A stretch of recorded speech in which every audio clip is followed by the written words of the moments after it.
महिला माने सेही पुरुषों सह शारीरिक संपर्क रखिबाकू सबुबले चाहती जो माने शारीरिक संपर्क बनैबा समय रे महिला को बेसी समय दियंती, तांको सह भल मंद कथा बुझंती और बहुत समय पर्यंत मजा करती।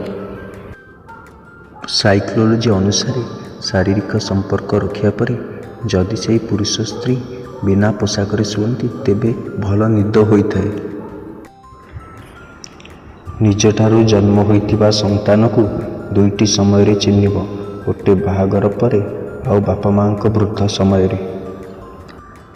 जो माने सर्वदा शारीरिक संपर्क बनवाई व्याकुल होइथांती सेमानकु जदि ताहा न मिले तेबे सेमानकु चिड़चिड़ा लगिबा सह मुंड बिंधा परी अनुभव हुए।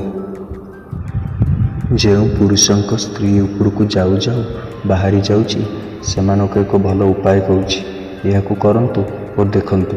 1 चमच महू नेबे और अल्प किछि हलदी गुंड, अदा रसरु किछि और लेंबू रस मिसाई एक पेस्ट परी कर दियंतु और यहाकू करिबार 1 घंटा पूर्व खांतु, देखिबे शीघ्र बाहरिबो नाही।